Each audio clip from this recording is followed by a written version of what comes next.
programa de todos los miércoles, Camina con Meg, de retos femeninos, en esta gran plataforma que les ofrece a ustedes cada semana temas interesantes. Estamos muy cerca hoy de el Día de Muertos. Día de tradición, a todos nos conecta con altares, con música, con ofrenda, con comida, recuerdos, fotografías, regresar a la vida el recuerdo de quien dejó en nuestro corazón algo que sembró, que es lo que yo creo que nos hace y nos hace humanos, es tener tanta gente que amamos, que se va y que sabemos que en ese trayecto nos confrontamos también con nuestra propia impermanencia. Hoy más que nunca, creo que los rituales son muy importantes, todos. ¿Por qué? Porque impactamos a nuestra mente, entramos a un nivel de conciencia diferente, porque quien está orando y quien está con música y está en un panteón y está poniendo su flor y está haciendo lo que tiene que hacer, entra en un estado alterado de conciencia. Y yo tengo hoy un experto extraordinario, un viejísimo amigo que de verdad quiero muchísimo, que nos va a hablar de los altares de muertos, pero desde de verdad, su expertise, porque es una gente que yo admiro mucho por su conocimiento y su compromiso particularmente para enseñar, transmitir conocimiento ancestral, porque a eso se ha dedicado siempre. Déjenme decirles quién es Carlos Jiménez Hidalgo. Es catedrático de la Escuela Nacional de Antropología e Historia de Occidente en la especialidad de etnohistoria. Es catedrático del Instituto de Mercadotecnia y Publicidad de la Ciudad de México, catedrático invitado en los cursos de verano en la Universidad Menéndez Pelayo, en La Coruña, España, invitado como investigador de antropología cultural en el Smithsonian Institution, en Washington, D.C., catedrático de la Universidad del Claustro de Sor Juana en las áreas de fotografía y producción de radio. Actualmente, vicepresidente de la Academia de las Ciencias y Artes de la Anáhuac. Hace producción de televisión del programa Conciencia Planetaria en la coordinación de Arte, Ciencia y Cultura. Este currículum dice muy poco de lo que es la esencia de Carlos Jiménez Hidalgo. Carlos, te quiero dar la bienvenida con mi corazón, una por aceptar, porque ya sé que aunque tú produces programas y apareces en programas, no te gusta mucho que se hable de ti. Tú hablas de los demás y de la historia, pero este compromiso que has tenido desde que yo te conozco con una pulcritud del respeto a nuestra historia, el respeto a nuestros ancestros, a los viejos de la tradición, pues yo lo admiro muchísimo porque hemos estado, no en una, en muchísimas actividades juntos, donde yo he aprendido a través de ti. De hecho, siempre voy a agradecer que estuviste presente en esa levantada de sombra de mi papá en casa, que fue para mí una experiencia maravillosa junto con mi hermana Pera. Entonces, aquí es como, son lazos que nos unen y me gusta contarlo, Carlos, porque hay veces que la gente cree que es un personaje más. No. En este tenor en el que vamos a hablar, siento que eres alguien que nos puedes aportar un conocimiento de fundamento para que hagamos las cosas con otra intención, muy atentos a lo que representan los muertos. Te doy la bienvenida, Carlos. Pues muchas gracias, María Elena, por estos comentarios y te agradezco sobre todo este comentario que me eleva espiritualmente porque tenía mucho tiempo de no verte, de no oírte. Creo que la pandemia nos causó muchos problemas. Sobre todo, quiero comentar algo de lo que acabas de mencionar. Estando en España, en la Universidad Internacional Menéndez Pelayo, fue una de las pláticas que me tocó comentar como invitado, catedrático invitado a la institución, donde se hablaron de muchas de las tradiciones de México. Para mi sorpresa, el culto a los muertos para ellos es algo muy particular porque tienen diferentes formas desde el punto de vista espiritual trabajarlo. Yo te agradezco que me hayas invitado para hablar de este tema, que es un tema verdaderamente fascinante y maravilloso, porque todos vivimos la desaparición de alguien. El hacer y colocar un altar de muertos tiene una significación de gran profundidad porque es la filosofía de esta tradición mexicana desde el punto de vista prehispánico, la influencia europea y lo contemporáneo. Entonces, sí quiero mencionar que la tradición de muertos se realiza en la muerte de alguien que sucedía y principalmente en el gran lago de México Tenochtitlan, que no era un lago, eran 5, pero la muerte llegaba de repente porque alguien se caía a alguno de los canales y evidentemente ellos iban al Tlalocan. El Tlalocan era el lugar donde eran recibidos todos aquellos que tenían una muerte muy especial, sobre todo los que morían por hidropesía, porque a la antropología médica nos está diciendo cuáles son los problemas que se tienen o que se tenían en aquella época que se siguen teniendo en lo contemporáneo. Los muertos, las mujeres muertas en parto iban a ser acompañantes del sol y también los guerreros, porque tanto la mujer en parto y la mujer, el hombre que guerreaba, los dos eran eh, candidatos a ser acompañantes del sol. Las mujeres muertas duraban 4 años acompañando al sol en sus amaneceres. Los guerreros muertos en combate en las guerras floridas, porque no eran las guerras europeas, sino las guerras floridas tenían un significado muy importante en donde el sacrificio y tener la sangre sobre el cuerpo era dar las gotas de sangre para que al día siguiente, cuando desaparecía el sol en la noche, el, la sangre que brotaba en las batallas y la sangre de la mujer en parto era precisamente para que el sol siguiera viviendo al día siguiente.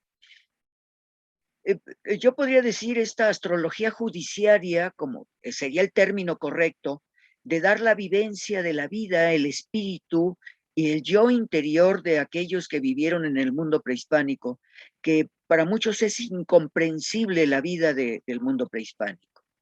Entonces, ahí resumo prácticamente este precepto filosófico de la vida, de lo que era el mexicano, bueno, el azteca, y todas las culturas de aquella época, hasta Centro y Sudamérica, y me tomo el atrevimiento de decir que desde el Canadá hasta la Patagonia, prácticamente son las mismas estructuras, excepto una razón, que la llegada de los europeos va a dar un concepto diferente y se hace un proceso sincrético entre la religión europea y la estructura filosófica de la religión en América Latina.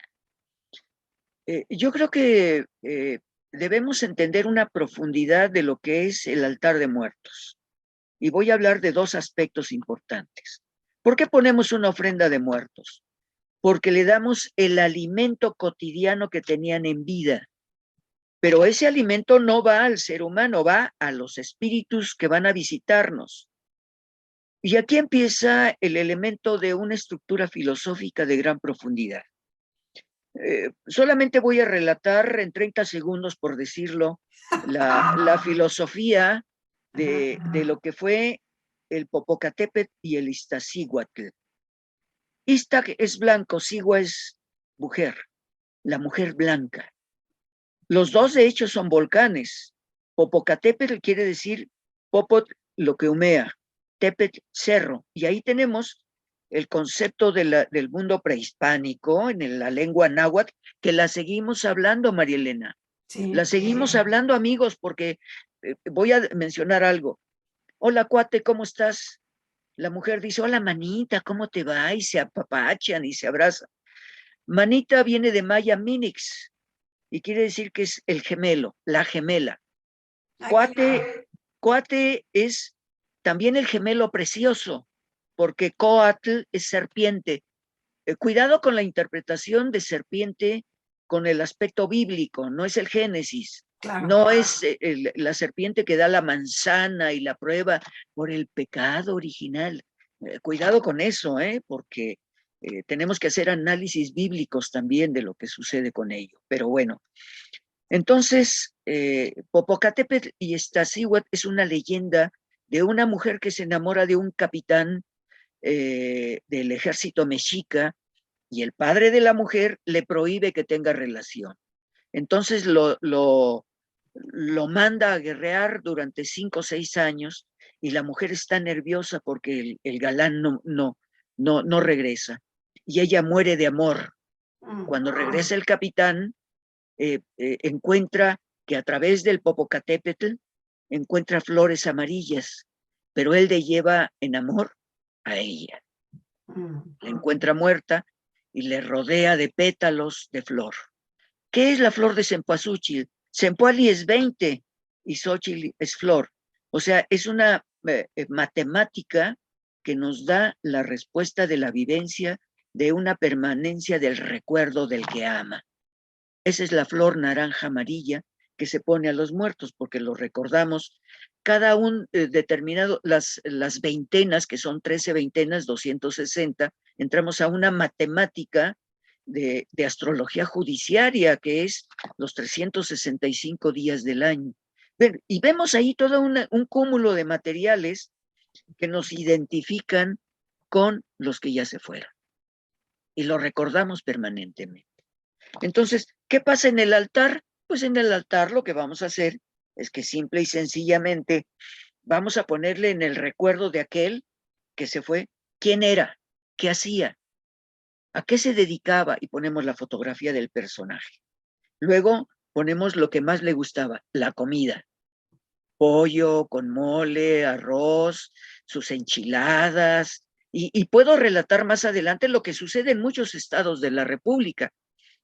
Y es la ofrenda del vivo al muerto. Oye, su alcohol, sus cigarros, todas las que le gustaban, no Sí, nomás en la este comida. caso, claro, en ese caso, en todos los pueblos de América Latina y de México, pues ya lo dijiste, nada más que el pueblo dice, ponle el chingere para que beba, para que venga, y le ponen todas las bebidas que había, porque además está el tío, el primo, el abuelo, Claro, el sobrino, el hijo, se arman y un les ponen, fiestón. pero es una fiesta divina, y me atrevo a decirlo así, lo voy a pronunciar antropológicamente, es una antropofagia divina.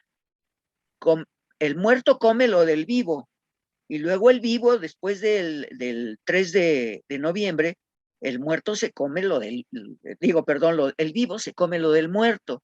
Y entonces hacemos ingestas recíprocas.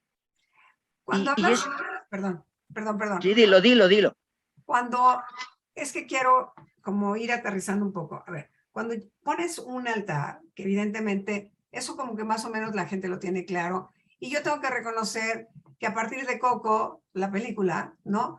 La gente le hizo mucho más sentido a las cosas en vez de estar haciendo un Halloween que para nosotros no significa absolutamente nada, que tenemos una tradición hermosa, pero en los altares hay formatos y creo que hay pisos de altares, o sea, cómo se arma, porque yo lo que quisiera que compartieras con nuestra audiencia, Carlos, es, a ver, cada piso tiene un cómo, porque no nada más es ponerlo por ponerlo, sino nada más es como otra vez cuando cuelgas el árbol de la Navidad, sin entender el simbolismo del árbol, de la estrella. Cuando le pones el sentido, entonces conectas con la parte espiritual de los rituales y por eso tienen mayor valor. ¿Cómo es? Si pones tu altar, ¿en qué proceso, qué se va desencadenando en cada piso, por decirlo de alguna manera? Yo creo que has hecho una de las preguntas que te me adelantaste porque iba a hablar posteriormente, pero además me parece bueno lo que mencionaste. Esta es una influencia europea, los niveles de pisos, por una sola razón.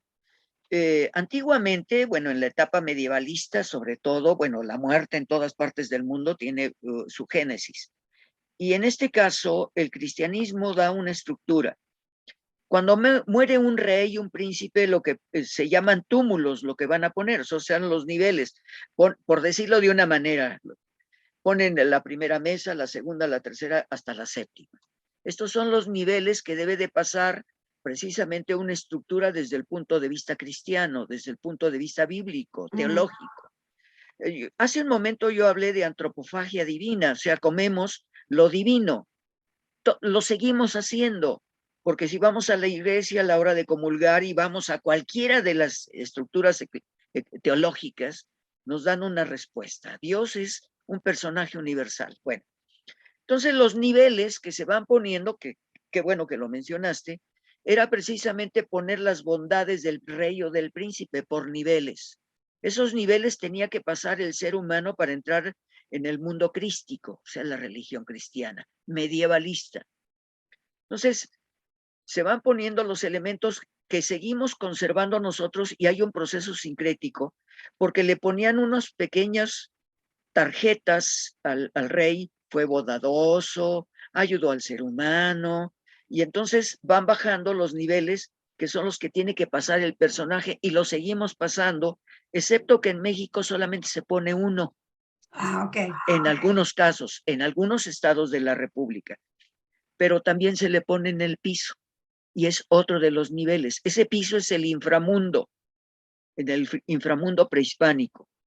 Y luego vas ascendiendo para llegar a las estructuras que es lo divino, el cielo. En el mundo prehispánico, ¿qué es eso? El inframundo es a donde van las ánimas de los que murieron, pero van a diferentes lugares. Uno de ellos es el Tlalocan, que es el agua. El agua es renovación. Otros van a otros niveles, que en este caso yo quiero hablar del espacio-cielo. El cielo es el universo. Es donde se encuentra Ejecatl-Quetzalcóatl, el viento divino. Hace un momento, y escuché a tus invitados, que me enviaste 3 documentos, ellos tenían un viento divino, hablaban y decían su verdad, el de la música, el señor, no recuerdo cómo se llamaba este señor, pero este señor hablaba y me presenta con su representante de tocado, que era musulmán y que tenía una estructura. Y cada uno de ellos habló en su universo. Esto es lo que es el concepto que tú mencionaste de los niveles. Los niveles en el mundo prehispánico son 13. 13. 13. Y cada uno de ellos va llevando las deidades que se manejaban por día, los horarios. Nosotros estamos acostumbrados a 24 horas, 12 de día y 12 de noche. Pero en el mundo prehispánico son el dominio de los seres, de las deidades de la fuerza de la naturaleza. ¿Por qué se pone flor? Porque es la tierra. ¿Por qué se pone fruta? Porque son la tierra, la comida de la tierra que nos otorgan. Los voladores de Papantla, que lo pueden ver en el Museo Nacional de Antropología, es un elemento calendárico, porque suben 4 hombres a dar vueltas que se convierten en águilas y dan 13 vueltas, por lo tanto son 52. Ya no te pregunto tu edad, pero cuando cumpliste 52 Claro, años, ritual, claro. haces tu ritual porque es precisamente tu primer siglo prehispánico, tu origen. Y eso te permite saber cuánto tiempo más vas a vivir en este planeta. Depende de tu comportamiento, se ve en el rostro. Pero lo interesante en el mundo prehispánico es que los muertos se les ponían ofrendas, se les ponían vasijas, se les ponían figuras. Igual que a los faraones, Claro. los vasos cánope estaban reflejados el rostro del personaje, los evisceraban y les ponían esas vísceras en los vasos cánope. Sí, dime. Te quiero preguntar, en todas las tradiciones, nuestra incertidumbre del no saber el después nos hace y nos crea estos acompañamientos al que se va. Esto es una percepción personal, no tiene nada que ver con conocimiento profundo, pero mi sensación es que todos estos rituales nos hacen entender y comprender que nos vamos a morir y que en ese tránsito no vamos solos, que hay todo el legado que vamos dejando nos acompañará por siempre en la rueda de la vida, en lo que cada quien crea, si cree en la reencarnación o simplemente se murió y bye. O sea, aquí, más que filosofías y creencias religiosas, es estos procesos que hacemos rituales del recordar, es que también queremos ser recordados. Hay un ida y vuelta en estos rituales, donde yo me doy cuenta, finalmente, que me voy a morir. Sí me voy a morir, porque además uno piensa que se mueren todos, pero uno no, uno como por, ¿no? Si estás eres tan vital para mucha gente, y no es así. Y cuando te confrontas con una muerte y haces un ritual para la muerte y trabajas, porque yo lo aprendí con Pera, lo aprendí contigo, las ánimas, todos estos que están en otros niveles y en otras frecuencias, ayudando al trayecto, siempre hay alguien que te va a acoger en el trayecto, en ese momento del paso. Que nosotros hagamos estos rituales, Carlos, es un poco también para comprender el proceso de la muerte. Claro, el hecho de que tú vayas a poner la ofrenda, que vayas a comprar las flores, que estés colocando la fotografía del que se fue, eso es precisamente una preparación para lo que vamos a hacer hacia el futuro. Hay quienes tienen muertes trágicas, ya lo dije, que los que mueren ahogados. Hoy podríamos decir, ¿cuál sería la estructura filosófica desde el punto de vista prehispánico? Los que son atropellados por automóviles, por bicicletas, por motocicletas, los que se caen de aviones, tienen una estructura. Hay que levantar la sombra de los que se fueron. ¿Por qué? Porque tienen que tomar el rumbo. Voy a comentar algo de la muerte. Me tocó ver la muerte no solamente en el pasado, sino en el presente. Como arqueólogo, trabajando en la casa de la primera imprenta, todos los albañiles se quejaban de que llegaban y los jalaban, que les hacían Sí, cosas claro. las gentes Ajá. que vivieron ahí. Pero lo más interesante, yo tuve que irme a España a dar conferencias. Yo había terminado de excavar a un lado de Santa Teresa. Cuando regreso me enseñan una fotografía que encuentran una cabeza ahí. Y entonces les digo, oye, qué interesante, pero era un cráneo escalpelado, o sea que le habían quitado la piel con un cuchillo o con algo, y ahí estaba, pero fue lo único que se encontró, no se encontró el cuerpo.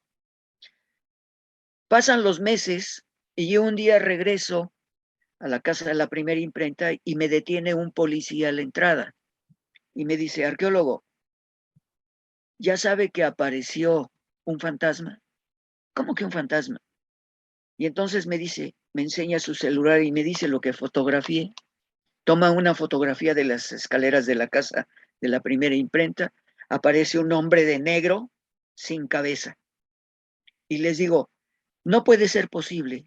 Este es el cuerpo del personaje que encontramos.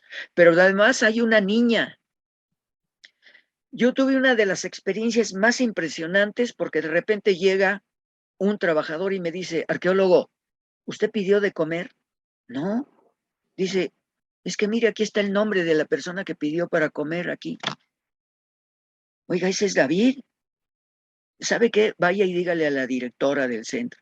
Y resulta que David regresó, tenía 10 años de muerto, a pedir su comida en la casa de la primera imprenta. En el mes de abril voy a dar las conferencias de los aparecidos en la casa de la primera imprenta. Y ahí va la otra. El día 26 de este mes, en la casa de la primera imprenta, se van a levantar el altar de muertos con los altares de todos los espíritus que han aparecido ahí en la casa de la primera imprenta. O sea, a ver, espérame, porque esto es interesante. En este trayecto donde la gente no se va o no te enteras, muere de repente, no tiene el proceso, se queda su energía, voy a ponerlo de una manera. Sí. Cuando eso sucede, en vez de asustarte, por eso yo siempre digo, pues ponle una luz y mándalo a la luz, porque seguramente lo que necesita es ayuda. O sea, no es que vaya a venirse a comer la hamburguesa, es que en realidad se quedó atorado en una etapa donde era lo que le seguía hacer. O sea, se quedó ahí. Cuando nosotros hacemos, Carlos, estos rituales de muertos, no porque se quedó alguien atorado, estamos también como reconociendo y ayudando al otro que comprenda que ya se fue, que ya no hay, Totalmente de acuerdo. aquí no hay, en la materia ya no aplica. Sobre todo la gente que muere trágicamente porque no se entera. O sea, es como de pronto te despiertas y ya no está el cuerpo. Eso debe ser un proceso en el que el alma está muy aturdida. Y si tú le echas una ayudadita, pues entonces quiero pensar que eres un instrumento para que ese ser, esa alma avance, haga su transición a lo que sigue, salga Está dicho. del inframundo al mundo y del mundo al mundo sutil que no conocemos nosotros. Creo que acabas de mencionar algo que es trascendental. Se les da la luz. Y ese es uno de los elementos. En el mundo prehispánico se ponían los saumerios. Otro de los elementos que se han captado en los últimos meses y en los últimos prácticamente 4 o 5 años es que cuando está el sahumador, que tú lo viviste en tu casa con tu papá, sale el humo del copal. Bueno, pues ahora hemos encontrado ya fotografías que se fotografía cuando está el Popochcomit, que así se le llama, y aparecen figuras prehispánicas y aparecen rostros de personas. Uno de ellos que me pasó a un costado de Palacio Nacional excavando en el exarzobispado, se encontró una rueda de obsidiana negra que la utilizaban los guerreros colocándoselos en la espalda. Y resulta que se rescató, se colocó en una vitrina, llegaron a la inauguración, se fotografió y apareció el rostro de un personaje. Wow. Ya está publicado en un libro en donde aparece el rostro de alguien de un X tiempo que no sabemos cuándo fue, pero siguen manifestándose estos elementos y dices tú, ya lo dijiste, la luz, que es la que les permite que lleguen a su lugar. Eso se va a hacer en la casa de la primera imprenta. Yo te voy a dar la fecha para ver, voy a pedir permiso para que vaya gente ahí. Entonces, por ejemplo, vamos a hablar, porque uno vive su duelo y cada quien lo vive en su forma, porque también depende cómo se va la gente que ama, ¿no? Por edad uno lo entiende muy bien, pero cuando es un niñito, ¿por qué se hace la diferencia con los niños y los adultos en un altar de muertos? Bueno, los niños tienen un lugar muy importante que va a ser el lugar donde ellos van a llegar a probar la leche de la naturaleza, porque la naturaleza dice que hay un árbol en especial y sobre todo los niños muertos antes de nacer iban al Chichiquihualco, donde existía un árbol con tetillas que goteaban leche para complacer a los pequeños. Esa es la parte importante porque primero se les da, el 1 de noviembre, se les da el lugar a los niños, porque ellos tienen otro universo muy particular. Excavando en Teotihuacán, en un lugar que se llama el Rancho de la Cadena, aparecieron 5 vasijas. Y dentro de esas vasijas, que eran unas vasijas más o menos, lo voy a hacer en formato para estimación de tamaño, esas vasijas estaban unidas por conductos. 5 vasijas representa el planeta Venus y se llama quincunce, pero al interior encontraron nonatos, no nacidos. Wow. Y por lo tanto, como son los elementos de que el planeta Venus es el Quetzalcóatl joven, es el Cuculcán joven que se da en la zona maya. Entonces nos da una relación muy importante de cuáles son los no nacidos. Los que no nacen también tienen su lugar. Por eso es la diferenciación del día 1 y el día 2. Entonces pasamos por horarios a fechas específicas, siempre a las 12 de la noche. O sea, Entonces el cambio se hace a las 12 para entonces trabajar con los adultos, el día 2. Sí, sí, hay algo, sí, y vas a comentar algo. Es algo muy interesante porque aquí se deben de establecer los niveles. Tú hablaste de los túmulos, de los niveles. En lo prehispánico son 13.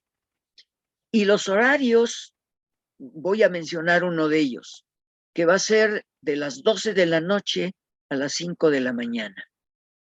12 a 5 está representando 5 niveles, que es el planeta Venus, porque todos ellos van a ser acompañantes a diferentes elementos de la propia astrología judiciaria. ¿Qué es astrología judiciaria? Es la interpretación de las constelaciones para darle un sentido. Astrología judiciaria quiere decir que es la influencia de las constelaciones sobre el ser humano, pero astronomía es otro concepto. Claro, claro. Es lo contemporáneo. Michel de Villeneuve lo hace en el siglo XVI, cuando él descubre verdaderamente los tiempos del universo, por decirlo de una manera, así concretamente lo digo. Esa diferencia que tú haces, a mí me parece muy interesante porque hay elementos de códices y algunos de ellos están representados por el Quetzalcóatl, que es el viento, que es el que crea el arrastre de las semillas para crear la vida. Yo mencionaba hace un momento los voladores de Papantla, que nos dan una respuesta muy importante en el hecho de volar 13 veces, crear 52, vienen en el éter volando, voltean y caen de pie. Y luego se quitan el atado, que son las cuerdas, es el atado del tiempo, en sus trecenas, 4 trecenas son 52. Y es el tiempo de vida que no era exactamente en esa época prehispánica. La gente duraba de 28 a 29 años. En antropología física hemos encontrado que el hombre no vivía arriba de los 35, 40 años. Podríamos decirlo ahora, eran matusalénicos los que lograban pasar. Entonces, ahí tenemos prácticamente lo que es el mundo de la celebración de Día de Muertos. A mí me tocó estar, sí. Si pasamos de, ese quiero como acabar, si pasamos del viento en esas trecenas, en esas 13 partes, el piso es la tierra, y ahí es donde pones la flor, donde pones la flor, lo que representa la fruta. Y luego, ¿qué pones? De hecho, quiero mencionar, ahorita que dijiste tierra, es Tlaltecutli, el señor que domina la tierra. Y la tierra con el agua se mezclan y producen la vida. Eso es lo importante. El aire trae semillas y arroja las semillas. Pero nos falta uno, el sol. Se conjugan 4 elementos para darnos respuesta en la creación del universo, en la creación de la vida. Me fui muy lejos en el universo, porque las gentes de las culturas prehispánicas o prehispánicas nos están dando una respuesta muy importante. ¿Cuál es el pensamiento? En el mundo prehispánico no existían dioses, de ninguna manera, la fuerza de la naturaleza. La creación de los dioses viene porque llegan los europeos e imponen una estructura teológica. Ahí está el proceso sincrético. Pero se sigue haciendo en todos los pueblos de América Latina el venerar a la madre tierra, a la madre agua, al padre sol y viento. O sea, son los elementos. Cuando hablas de este número, que es muy importante, el poner la flor de cempasúchil, que nos representa de tantas maneras, que bien decías, tiene una veintena, ¿cómo se tiene que contar cuánta flor poner? Porque todo tiene un simbolismo. ¿Cuántas flores y de qué manera se hace el tendido en un altar de muertos que tenga un sentido, pues, coherente? Vamos a poner que tenga más significado, no nomás es poner muchas flores. ¿Cuántas flores se ponen? Bueno, de hecho, llevando la matemática, yo le he llamado la matemática mágica, la matemática astrológica, la matemática de los calendarios, es precisamente, empieza con 4, te vas a 9. Hablar de 4 son los 4 rumbos del universo, hablar de 9 son los 9 señores de la noche, los que dominan en la noche. Poner 13 son los meses, los calendarios que van a tener 20 días, o sea, ya estamos hablando 4, 9, 13, 52, que son los elementos que vamos a manejar en esa matemática que es el mundo prehispánico, porque ellos lo contaban así. Ahora, lo que estamos haciendo en lo permanente, históricamente hablando, se hacen los tendidos con un número determinado. Se ponen 4 porque son los 4 rumbos y los puedes poner en rojo. Pero si vas a hablar del planeta Venus, vas a poner 5, 4 en cada extremo y una al centro. El hecho de que tú veas 5 flores así, que se llama quintiduo o quingunce, es el planeta Venus. Y ya sabemos que el planeta Venus da alrededor del Sol, a veces da 80 días, pero a veces son 260 días. Y aquí entramos a otro calendario. Pero espera, porque vamos a hacerlo fácil. No. Sí, lo sé. Contigo es una clase de historia que no es de 45 minutos, que ya se nos está haciendo agua el tiempo, y yo quiero en muy concreto qué es lo que no puede faltar y de lo que sí tenemos que tener mucha conciencia, además de lo que ya hemos mencionado. ¿Qué nos falta poner en esos pisos para que tenga un símbolo absolutamente sagrado? Bueno, yo creo que depende, a mí me tocó ver en una ocasión una estrella de David, cuando murió una compañera que era de la danza. La ofrenda de muertos y el altar de muertos fue con una estrella de David, con un número determinado de 52 flores en Poasuchit, y además se hicieron cantos. A mí me tocó hablar de la vida de esta persona, que era una mujer interesantísima, pero hablé desde el punto de vista filosófico, recordándola a ella a través de su religión, que era hebrea, y lo que no sé si pertenecía a otra estructura dentro de los mismos hebreos, pero bueno, ese es un tema. Pero yo creo que son los símbolos, la fotografía, si leía libros, si comía algo se le ponía la ofrenda, si bebía se le ponía la bebida. Yo he visto, quiero hablar de María Sabina, si me lo permites, en donde en María Sabina, el día que llegué, estaba la cuna de muerte, o sea, su altar era una cuna con cañas, y en cada elemento de la caña ellos habían matado ese día que nosotros llegamos, habían matado un puerco.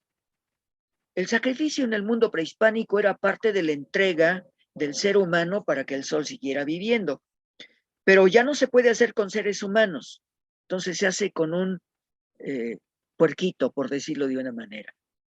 Pero hay pueblos donde dicen marrano, marrano es marrar, y esos eran los judíos relapsos cuando llegaron a América. O sea, el equivocado quiere decir en arameo y en hebreo. Pero lo interesante de ello es que le tienes que poner a ese altar, para que no falte nada, si es completo la pregunta que tú me pides, darle todo aquello que tiene para que el hombre tome su luz, venga, se dé cuenta lo que hizo y regrese al lugar de origen. A mí me parece muy interesante porque además las ceremonias que se hacen en los panteones es que vas y le cantas, le llevas mariachis, le llevas la música en una grabadora y le lanzas una flor al ataúd, le das paladas de tierra, pero las paladas de tierra deben de ser una matemática cuando se hace eso. Y no sé si completé lo que tú me pediste. Sí, a mí lo que yo quiero, porque estamos ya por terminar el programa por tiempo, lo que yo siempre creo que hay que ofrecer es conciencia, hacer las cosas desde la conciencia. Y es darme cuenta que no es una moda, que no es una tradición con fundamentos.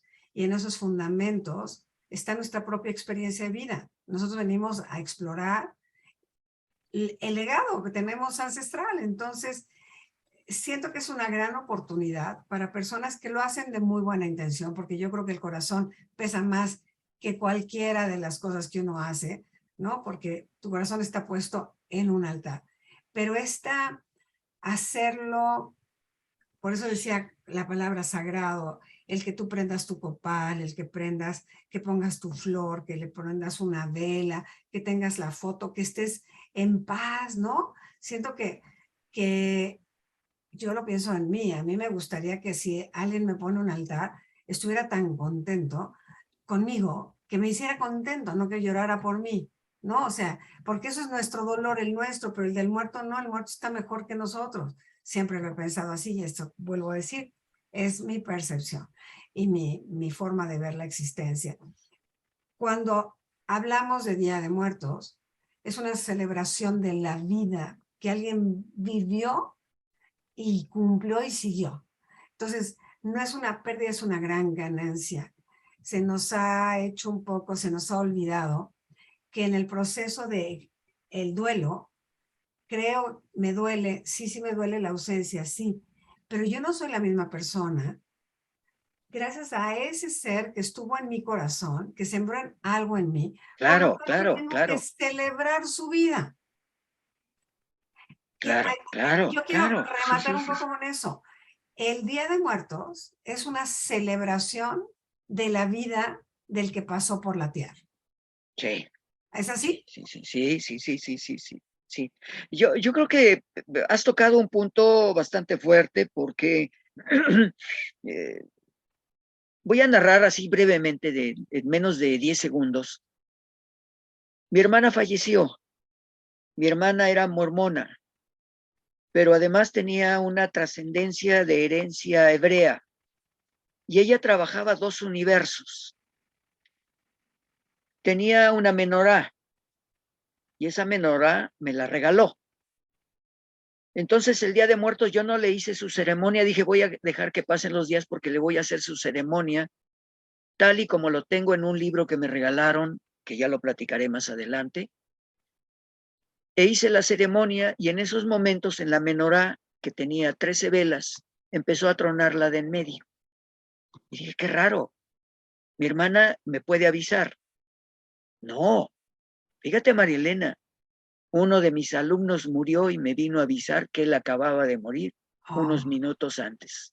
O sea, oh, estos elementos, y después hice una ceremonia de despedimento de todos mis alumnos que han fallecido en el INAPAN, y voy a hacer una ceremonia el día 31 de este mes en el INAPAN, despidiendo a más de 400 personas que fallecieron del INAPAN por el COVID. O sea, se llama despedimento. Y para terminar esto, voy a decirte que una de mis alumnas un día me dijo, Marta, una mujer, actriz extraordinaria, me dijo, profesor, quiero ver mi despedimento. Marta, no se puede. ¿Cómo te voy a hacer el despedimento si estás viva? Se enojó conmigo, me dejó de hablar y esta ceremonia le voy a hacer su despedimento como si estuviera viva. Eso es lo que puedo decirte de lo que pensamos de los que ya se han ido. pues, mi Carlos, nos dejas, como siempre, el libro del conocimiento muy abierto. Yo creo que muchas preguntas. Y a mí lo que me gusta en este programa es dejar inquietudes para que la gente siga explorando, conecte, aprenda, donde lo lleve. El caso no es quedarnos como con lo que ya lo sé en mecanicidad, sino en el conocimiento vivo. Te doy las gracias, así infinitas gracias por tu tiempo, porque sé que no te gusta la tecnología, porque sé que el esfuerzo fue doble, pero lo bendigo y lo agradezco, de verdad, y bendigo y agradezco que la vida nos haya hecho coincidir en momentos muy cruciales en lo particular de mi propia vida. Entonces te agradezco muchísimo, mi Carlos, mi querido Carlos, todo lo Pues, caminado, todo lo bailado y todas las luces prendidas y todas las alabanzas hechas, ¿no? Lo bendigo y lo agradezco muchísimo, de verdad. pues yo quiero darte las gracias, María Elena, y quiero solamente decirte que voy a despedir el programa con un canto, que es un canto shoshone hacia los muertos, y solamente digo, ella, ella, ella, oh, Huancatanca, Huancatonca, que descansen los espíritus. Uy, qué belleza. Gracias. Mil gracias, Carlos, de verdad, mil gracias. Nos llamamos. Nos llamamos. Y así despedimos el programa, no sé tú, con una intención, hacer nuestra propia ceremonia a tantos que amamos con intención.